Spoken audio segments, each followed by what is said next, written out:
poster says the syntax of psychedelic time, fractals, endpoints, end times, 0 points, something like that. What all this indicates is a set of ideas that I want to share with you that are a slightly different tack than my normal lectures. My normal lectures deal with the psychedelic experience as a generalized and historical phenomenon. But this effort at communication is slightly more personal in that it's an effort to impart one idea that came out of an involvement with psychedelic substances. My idea, it is idiosyncratic. It is a psychedelic idea, certainly, but it's only one of an infinite possible set of such ideas. And the reason I spend time on it to communicate it to a group of people like this is because I think it can serve as an example of psychedelic ideas generally, how they're formed, how they operate, and what's so great about them. And perhaps with an element of ego, I think that this idea intrinsically has an elegance that makes it worth pursuing. But before I talk about that, I want to talk about fractals for a moment as they're understood in orthodox mathematics, because the idea of fractals will serve as a basis for much of what I'm going to talk about. Fractals are technically defined as curves with a dimension greater than 1 and less than 2, or surfaces with a dimension greater than 2 and less than 3, none of which need concern us. What's important to know about fractals is that they have the peculiar property of presenting the same appearance at all scales. An example of a fractal in nature or a fractal-like phenomenon would be a mountain range, which when you get up to it and examine small pieces of rock that are sloughing off the face of the cliff and hold one up against the light, you discover that the edge of the small fragment of rock and the edge of the mountain range are in fact the same thing. And at first this doesn't appear startling because you say, well, the mountain is made of this stuff, this small boulder is made of this stuff, and it simply fractures the same way. But actually, a number of issues are being touched on in this phenomenon.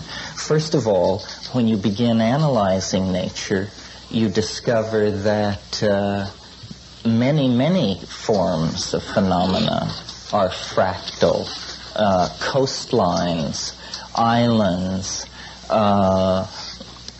the way processes condense, the way solids condense out of liquids in cheese making, for example, or something like that. There are many kinds of processes where a single process is reflected and refracted at many levels of magnitude, so that the whole and its parts and many levels within the whole composed of its parts all have the same structure. Some fractals have been known for quite some time, since the late 19th century, but they were considered pathological curves because they had the property of infinite lengths in very short distances, because they adumbrate themselves so intricately that their length can be said to be infinite. In the same way, you can understand that very readily if you ask yourself, how long is the coast of California? Well, it depends on what we mean by this. Because the smaller the unit of measurement that you use, the more detail that will arise. And at some level, the unit of measurement is so small that it's smaller than the molecular interstices of that which composes California. And at that point, the length of the coastline becomes infinite. Okay, so you get the drift of what fractals are and how they've been treated by mathematicians, particularly one mathematician. You can't discuss fractals without giving all the credit there is to Bernard Mandelbrot, because if you don't give him all the credit there is, he'll ask you why not. So he has invented this branch of mathematics, he has perfected it, and he's given us marvelous books where you can see these curves.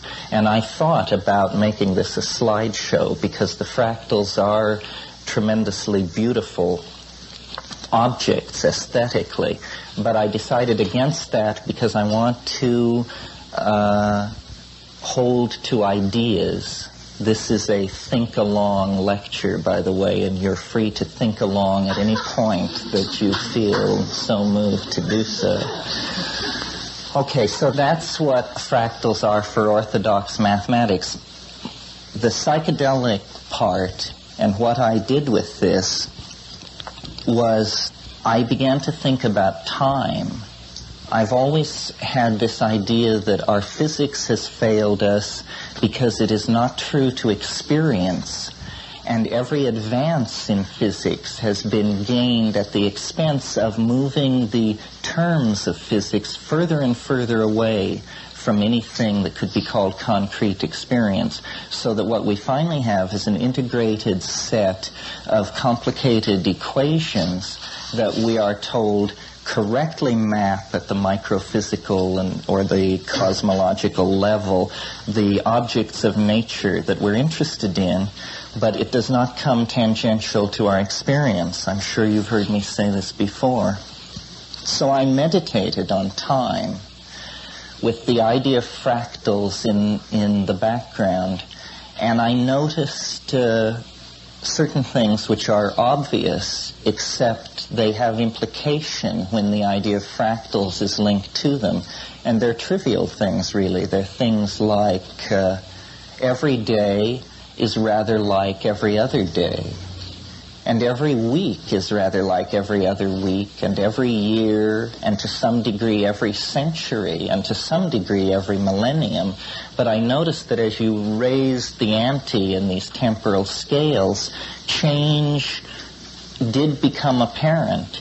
But at the daily level, every day is very much like every other day. But every day also is obviously different. And it's in the differences that we have the feeling of advance into a future and a feeling of completion. So I took all these ideas, and in the Amazon, when we were investigating the beta-carboline drugs, which are used in combination with DMT, I, under the influence of these drugs, fell into a long, extended meditation about all these themes. In fact, it actually went on for years. In fact, it's still going on in some sense. It was a true boost. And I looked at the I Ching, which I was familiar with, but had never particularly been obsessed with. And I noticed something very interesting about it, which is the King Wen sequence, which is the oldest sequence of the hexagrams, a sequence which precedes any written commentary. When mapped for its first order of difference, and its first order of difference is nothing more than, as you pass from one hexagram to another, how many hexagrams change, how many lines change. So, for instance, as you go from hexagram 1 to 2, all lines change. So 6 is the value of that. 6 lines change. When you go from 2 to 3, there is another value. And I graphed the I Ching this way for its first order of difference. Now, in a random distribution, you would expect a fairly even distribution of breaks of orders 1, 2, 3, 4, 5, and 6. But I found immediately that there were no 5s whatsoever, no breaks of order 5, and that there had been an obvious effort to optimize breaks of value 2 and 4. So that in itself, I mean, obviously it's ordered some way, so this wouldn't be too startling to discover a property like that. And I should pause for a moment and point out, for people who have interest in the I Ching, that the I Ching is actually formed of 32 pairs. If you've ever looked at it, it's formed of pairs such that the second term in each pair is the inverse of the first term. Except there are 8 cases, naturally, where inverting a hexagram has no effect on it. The obvious case is where you invert the first one. It's all solid lines, so inverting it has no effect. In those 8 cases, the rule is all lines change. And you see following the first hexagram, which is all solid lines, is the second hexagram, which is all broken lines. So in studying the sequence of the I Ching, your problem is not really how are these 64 hexagrams arranged. The question is, how are these 32 pairs of hexagrams arranged? So I graphed the first order of difference, as I mentioned, and then I noticed a peculiar visual symmetry in my graph, which was, it looked basically like a random squiggle, except that the beginning and the end of the wave were stereoisometric reflections of each other. Now what that means is that if you were to rotate in the plane an image of this wave without lifting it off the paper, you could bring the two graphs together and they would dovetail together perfectly at the beginning and at the end, but nowhere in between. And this seemed to me a very powerful argument for order, that I had in fact discovered a previous kind of order that was implicit in this thing. Now, to some audiences, I have to make a complicated apologia about logos and voices in the head and all that. I'll just skip that and say, and so I continued working with this thing under the instruction of the voices in my head. And the first thing that I noticed when the wave was fitted together in this particular way was that the hexagrams paired up so that they always summed to 64. In other words, 63 would pair with 1, 62 with 2, 61 with 3, 60 with 4, and so on. So it was as though a kind of magic square was being generated where the I Ching was additive to itself in all directions on a grid. And so I took this forward and backward running 64-term glyph or graph, and I said, aha, it is the complete I Ching running forward and backward against itself. Since it is the complete I Ching, all 64 hexagrams, all 384 lines, I will follow the principle of constructing modular hierarchies.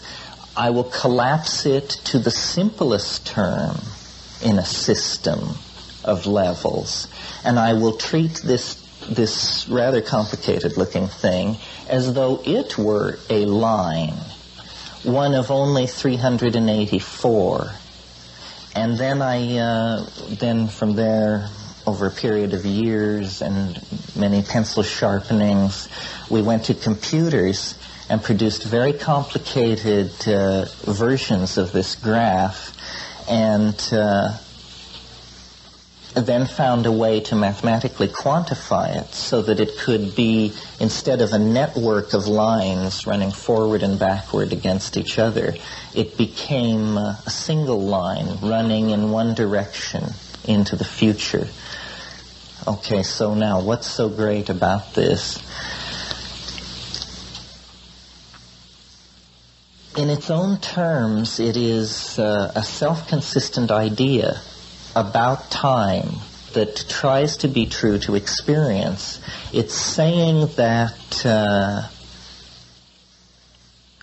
time is made of elements. It is not simply an event space, something required for things to have duration. You see, before Einstein, space was thought of as the place where you put things, the necessary adumbration of a thing having being was that it be in space. Einstein came along and said, no, time can be thought of as a surface, as a continuum, as something which in and of itself can affect the outcome of the propagation of a beam of light or an electromagnetic field or something like that. What this idea suggests is something similar about time, that time is made of elements, and that what we intuit about time is more true to the facts of the matter than what physicists are telling us about time.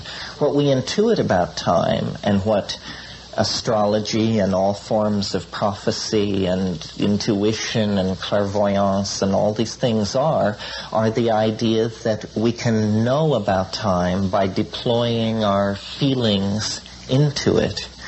And what this theory does is take what has generally been a very feeling-toned, intuitional kind of idea and mathematicize it and give it rigor and say that with a very simple computer we can predict novelty. We can understand, first of all, that what is happening in the world of becoming, the world that we all experience as beings, is that novelty is entering into being, and it is changing the modalities of the real world toward greater and greater levels of integration. And no matter on what time scale you view the universe, you see this happening. In other words, the universe in its early moments is all chaos. There are temperatures are too high to allow even interatomic bonding. So there's only a plasma of strict particles, charged particles.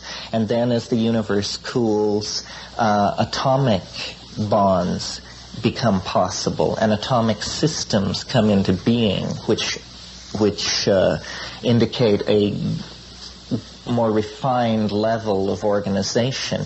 And then later, much later, molecular systems, and on another level, stellar dust and star systems and organization of large aggregates of matter. Then life. And it represents another one of these quantum leaps in complexity, which is old stuff.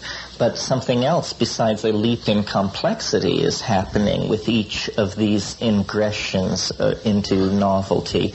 What is happening is a speeding up of the speed at which these ingressions are happening, so that the first half of the history of the universe, you can say virtually nothing happened. Everything happened in the last half of the universe, of the life of the universe. And about a billion or 2 or 3 billion years ago, about 20% of what we assume to be the total life of the universe ago, life appeared. And then the mammalian line, the early mammalian line appeared 60 or 70 million years ago at the close of the dinosaurs.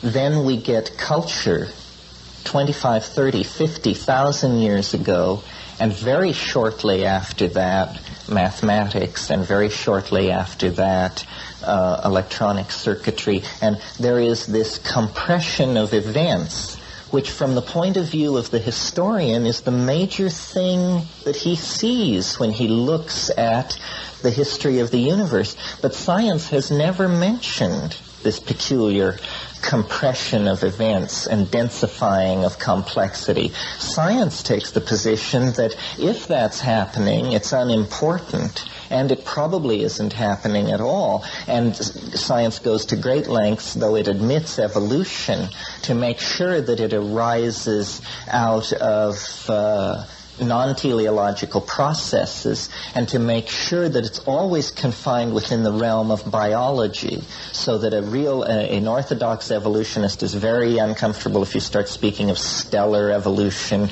or cultural evolution. I've heard these guys say, if there are no genes involved, you do not use the word evolution. See, they don't want to see it as a formative process touching the organic, the inorganic, the social, the psychological. I took very seriously this deepening ingression into novelty, and I said it is a physical quality of the continuum that we're existing in. It is not a loose and unconstrained tendency, but it is a predictable tendency, like charge, speed, momentum, that kind of thing. And I noticed something very interesting about the number 384, which, if you'll recall, is the number of lines in the complete set of the I Ching. The number 384 is 13 lunar cycles. There are 29.29, I believe, days in a lunar cycle, 13 of which gives you 383.89 days or something like that. So in other words, it's to within a fraction of a day, 384 days. So it suggested to me a calendar. And then I noticed that in hexagram 49, which is revolution, it specifically says the magician is a calendar maker. And then I used resonances of this 384-day solar year, resonances of 64. So, for instance, I would take the 384-day year and multiply it times 64. This gives you a period of time which is 67 years, 104.25 days.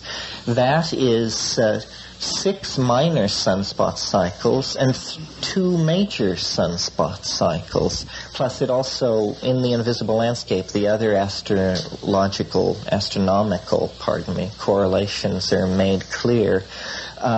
When you rise to the next level, when you take the 67-year cycle times 64, you get 4,306 years.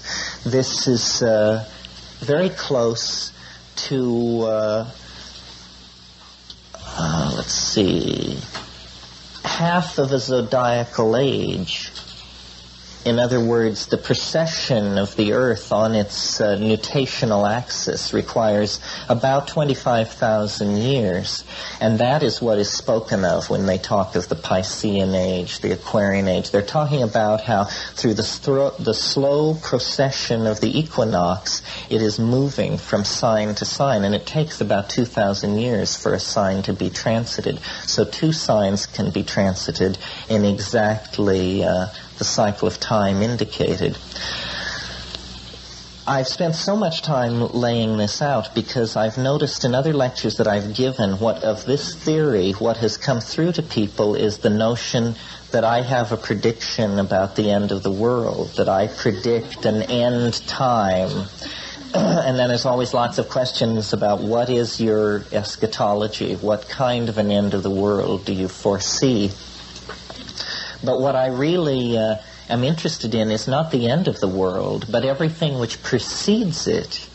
And that's what this wave is looking at. And by comparing the wave with the computer to various historical periods, defining the quality that the wave is describing as novelty, which is this form of connectedness, we have been able to get very good fit between certain historical periods and the wave. And naturally, since the wave is a mathematical fixed entity, once you have a good fit to one historical period, if it's a very good fit, the wave will fit then all of history, so that you can say you've been using Periclean Greece as your benchmark date with a certain idea about how the wave must look in that period. So then you find a configuration that fits. You say, okay, that perfectly fulfills my intuition about how the wave should look for Periclean Greece. However, I have an equally strong intuition about how it should look for the French Revolution. So now let's scroll forward and see how it looks against the French Revolution. And as the intuition of the fit builds, you define the number of applicable cases where the wave seems to be working. And we have done this and settled on a date, which I discussed a little bit last time, which is November 12, 2012. And someone brought up that the Mayan calendar also predicts the end of the world, whatever that means. It simply means that your calendar spins off its axis and you have to reset your clock. Maybe. It may mean something else. Whitehead, who I'm a great follower of, had the idea of what he called epochs. And he pointed out that a constant, for instance, the speed of light, we'll say, which is a favorite constant, the speed of light has only been measured for about 80 years. And yet all of our physics hinges absolutely on the supposition that this is unchanging over the life of the universe, 20 billion years. And so what sample of 20 billion years have we looked at? We have sampled 80 years in one spot in the universe. And yet from that, our physics is extrapolated. Whitehead had the idea of what he called epochs, which were like bubbles in the universe of possible time. And within these bubbles, certain laws were operating.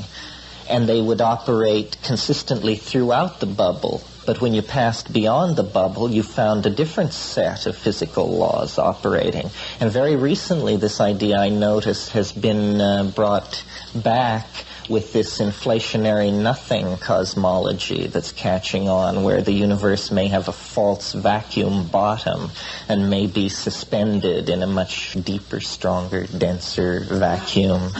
But what this theory is suggesting is that there are not only epochs of very long duration, such as the epochs which were in force when temperature and pressure in the universe were such that molecular organization couldn't sustain itself, we'll say.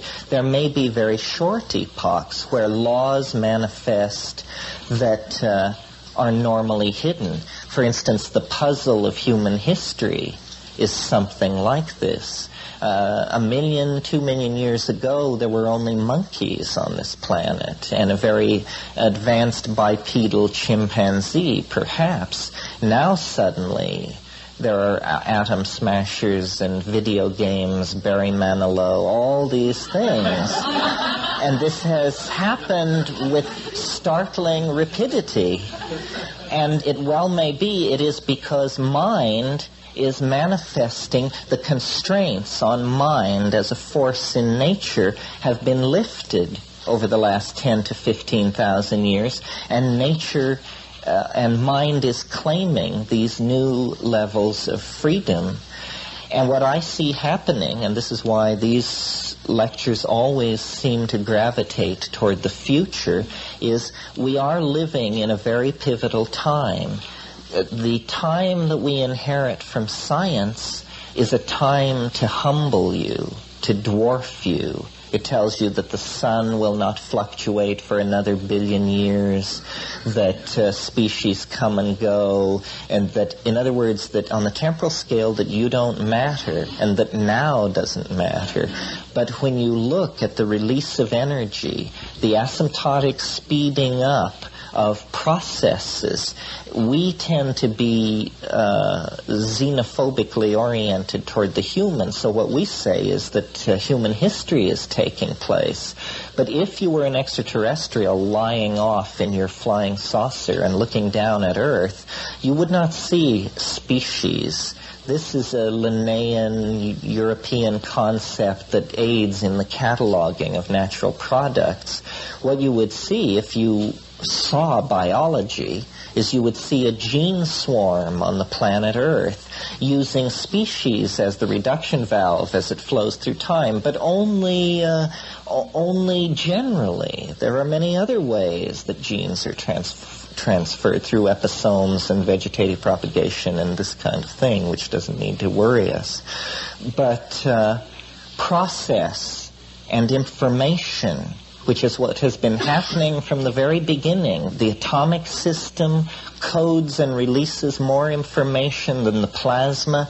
The molecules have a similar relationship to the atomic systems, and so on, right up to the cultural systems. And now we have reached the point where the culture is cohering, and we are becoming too big for the planet. All the natural resources are running out. All the political institutions which normally control the monkey tribe are breaking down so that every man can know everything, which makes previous forms of social organization virtually impossible. All of these things are happening, and it is because there actually is closure into these shorter epochs. We can now, after almost 1,000 years, if not more, of moving man off the stage and saying, no, man is not the image of God. Man is not the beloved of the Creator. We are on a small planet around a small star off on the edge of the universe, and our fate, if we have one, rests in our own hands, if in anyone's. This may not be true in the sense that if we change our values and say that nature conserves complexity and strives for complexity, if that's true, then the human neocortex and human society are the most precious and advanced objects and organizational dynamics in the universe. Now, I want to talk briefly about something which happened in the past, possibly, hypothetically, and how it relates to this running into the short epochs where all time and culture and information seem to flow together in a kind of psychedelic eternity, an information stasis, a kind of standing wave hologram that is the now. I mean, I believe the poster says, Plato says, time is the moving image of eternity, because we talked about that last time. Julian Jaynes, who was a psychologist at Princeton, talked about what he called the origin of consciousness in the bicameral mind. And he said that in pre-Homeric times,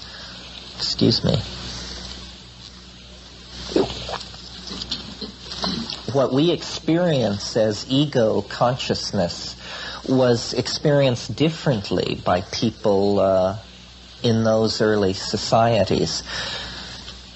What we experience as ourselves, something which we completely dominate and somehow enfold in our bodies. This is the cultural metaphor that the self is inside the body. They experienced as outside the body and exterior from the ego, and somehow independent of their own will, so that what we experience as the self and the ego, they experienced as a kind of disembodied God, or guiding voice, or inner spirit, or guardian angel. The important concept in all of this being that they experienced it as separate from themselves. And then Jaynes goes on to suggest that it was traders who were people who passed from one society to another for the purpose of exchanging goods, who were the first cynics, because they realized that everybody's gods in different places were saying different things.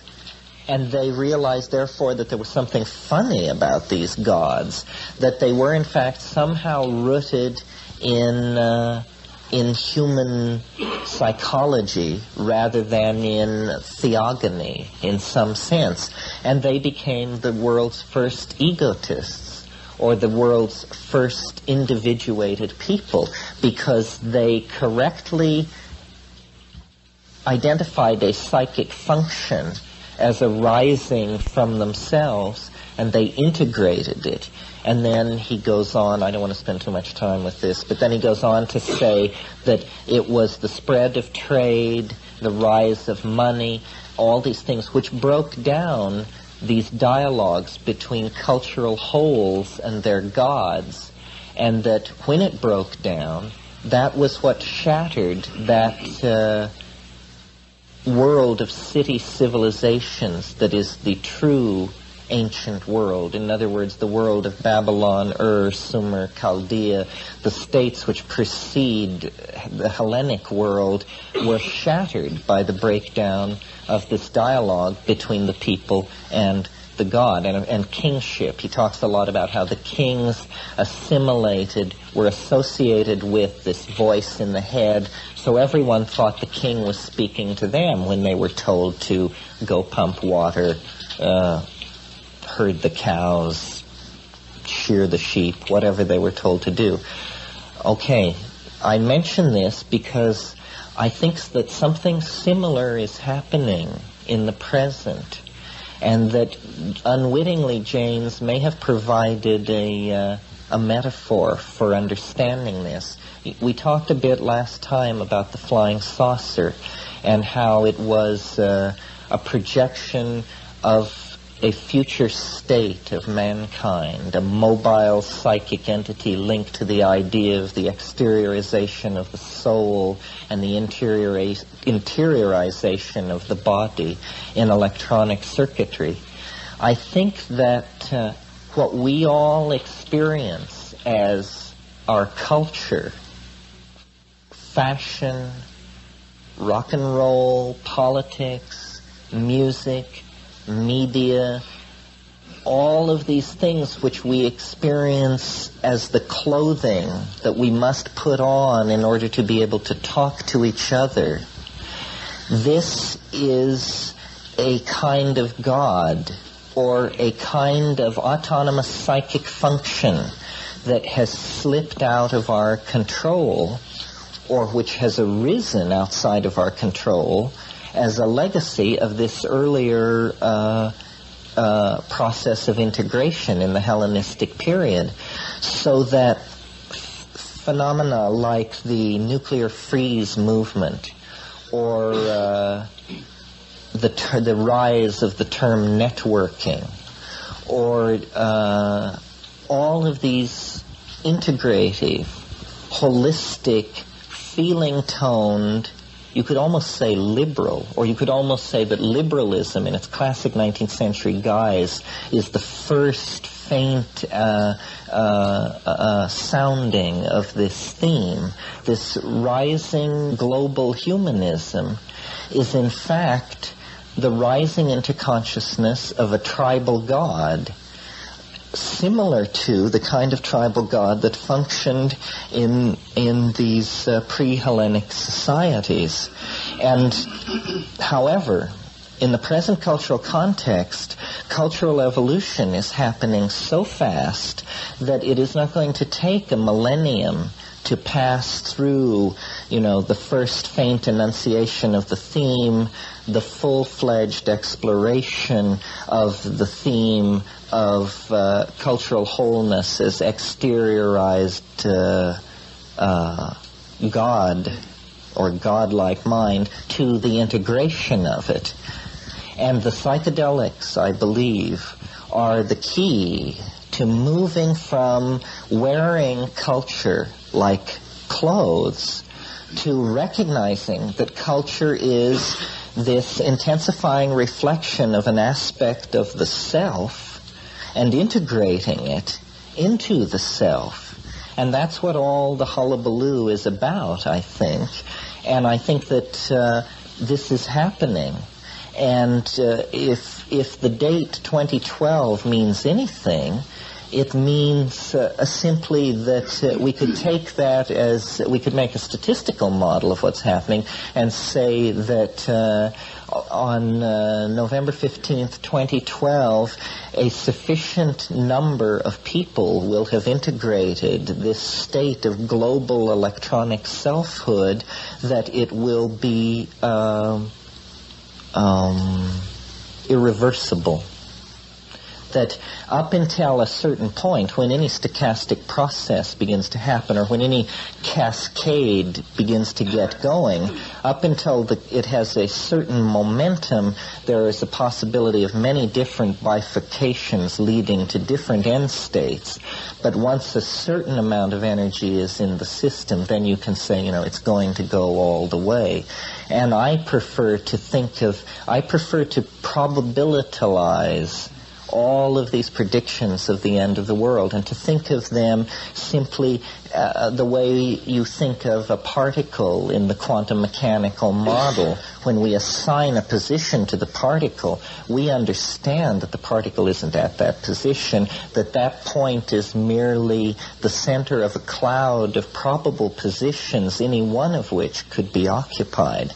Nevertheless, outside of a certain short distance from that point, the probability of finding the particle drops off asymptotically. So it's a cloud of probability, and this date up after the first of the century is the center of a cloud of probability. Now, what kind of ethics decline from that kind of a position? It seems to me obvious that the first thing that's apparent from that is that you don't sit around waiting for the apocalypse. You understand that as soon as you push yourself over the brink, you've done the major piece of work that has to be done in your cosmos. From then on, you just sit around watching it happen. So it's an invitation. We're all very fortunate. It reminds me, and I probably mentioned this last time, I think about it fairly often, of the Irish prayer, "May you be alive at the end of the world." Probably we all have a very good shot at it, but I have no idea what the probabilities are for any one of us. I've spoken of this tonight more in its operational terms rather than in the gee whiz kind of terms, which I did last time, where I painted a picture of what it will be like to invoke this global electronic aspect of the self and to integrate it. But these ideas about collapsing time vectors, about history having an end, about, in fact, history being the shock wave of an event at the end of time, these are the ideas that religions handle fairly well. I mean, this is not religion so much, but theology. Religion tends to concern itself with public morality, but underpinning religion is theology. And it seems to always, at least in the West, meaning in Judaism and Christianity and Islam, and in all of the spectrum of cults that each one spawned, and continues to spawn, there is this wish to put an end to time, to close it off, to redeem us from the cycle of becoming. And I think that the reason these ideas are so persistent in the human psyche is because all of history can be seen in biological time as so brief that it is simply a prelude and an anticipation